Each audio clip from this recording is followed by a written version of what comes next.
dalla manipolazione positiva al machiavellismo etico. Nel capitolo precedente abbiamo esplorato la manipolazione positiva come strumento di leadership etica, imparando come influenzare e motivare il team attraverso tecniche di comunicazione persuasiva e creazione di situazioni win-win. Questo concetto ci ha introdotto all'idea che una leadership efficace non deve necessariamente basarsi sulla manipolazione negativa, ma può guidare il team verso il successo condiviso, mantenendo un equilibrio tra gli interessi individuali e quelli aziendali. Ora, nel capitolo 4, faremo un passo ulteriore e scopriremo come il machiavellismo etico possa essere utilizzato per gestire le complesse dinamiche del potere aziendale, bilanciando astuzia e pragmatismo con integrità e fiducia. Esploreremo come i leader possono navigare la politica aziendale e costruire alleanze strategiche senza compromettere la loro etica. Se il capitolo 3 ci ha insegnato a creare situazioni vantaggiose per tutti, il capitolo 4 ci guiderà a farlo mantenendo il controllo delle dinamiche di potere, anticipando sfide e risolvendo conflitti in modo pragmatico e astuto.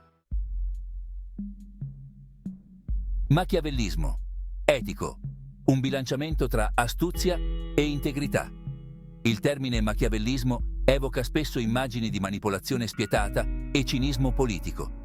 Tuttavia, esiste una reinterpretazione di questo concetto che può servire i leader in modo positivo e costruttivo: il machiavellismo etico.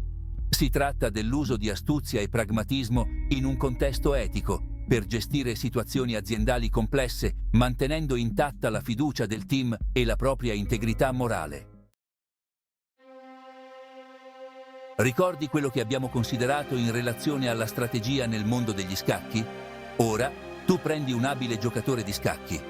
Ogni mossa è pianificata con astuzia, anticipando le risposte dell'avversario, ma sempre all'interno delle regole del gioco. Allo stesso modo, un leader astuto sa come manovrare all'interno delle dinamiche aziendali, utilizzando la strategia per ottenere vantaggi, senza violare principi etici. Questa è l'essenza del machiavellismo etico. Strategie di machiavellismo etico. Pragmatismo etico nelle decisioni. Il pragmatismo etico consiste nell'essere realistici e pratici nelle decisioni, senza compromettere i propri valori.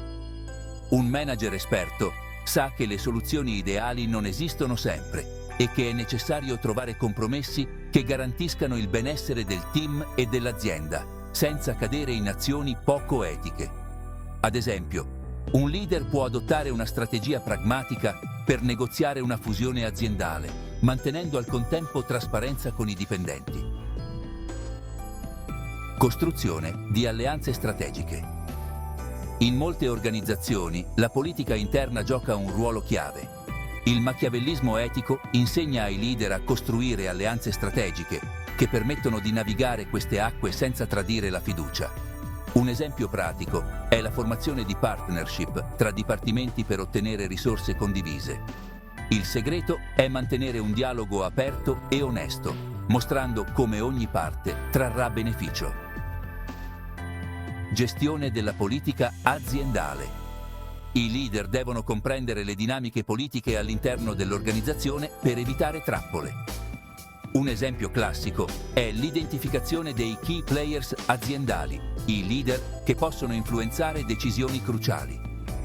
Mantenere buone relazioni con queste persone permette di anticipare problemi e affrontarli con astuzia e discrezione, ma sempre con integrità. Case study. Il caso di Sergio, un leader particolarmente pragmatico. Era un manager di lunga esperienza. È noto per la sua capacità di mantenere l'equilibrio tra pragmatismo e etica.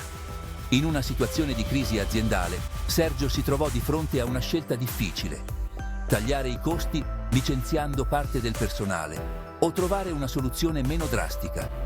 Applicando il machiavellismo etico, Sergio decise di negoziare con i fornitori e di rivedere gli stipendi dei dirigenti per evitare i licenziamenti. Questa mossa gli ha permesso di mantenere la fiducia dei dipendenti e di migliorare l'efficienza dell'azienda, senza perdere la sua integrità morale. Immaginate di quale Sergio sto parlando? bilanciare astuzia e fiducia. Un esercizio complesso. Un leader deve sempre tenere in mente che l'astuzia senza fiducia non porta a risultati duraturi. In azienda è facile cadere nella trappola del controllo eccessivo, manipolando le situazioni per ottenere vantaggi a breve termine. Tuttavia, per mantenere la fiducia a lungo termine, è essenziale che ogni azione sia trasparente e che ogni mossa sia giustificata da un intento etico. Le organizzazioni che premiano l'integrità.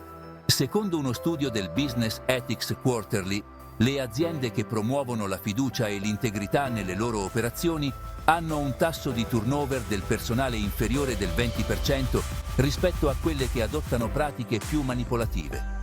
Questo dimostra che, a lungo termine, la trasparenza paga sempre. Quali compromessi sei disposto a fare per raggiungere i tuoi obiettivi, mantenendo intatta la fiducia del tuo team e la tua integrità personale? Il machiavellismo etico offre ai leader uno strumento potente per navigare situazioni complesse, bilanciando astuzia e integrità. Attraverso l'applicazione di queste strategie, i leader possono prendere decisioni difficili, senza compromettere i loro valori, costruendo relazioni durature e mantenendo la fiducia del team. Restate con noi, perché nel capitolo 5, il gioco delle prospettive, esploreremo come sviluppare una visione panoramica del tuo ambiente aziendale, scoprendo connessioni nascoste e opportunità invisibili per prendere decisioni strategiche che ti conferiranno maggiore potere. Non perdere questa lezione fondamentale per migliorare la tua capacità di leadership e anticipare le sfide del futuro. Il prossimo capitolo ti insegnerà a vedere oltre i dettagli e a creare soluzioni innovative che ti aiuteranno a superare le sfide più complesse. Sei pronto ad applicare il machiavellismo etico nella tua azienda? Condividi nei commenti come hai affrontato situazioni politiche complesse nel tuo ambiente di lavoro.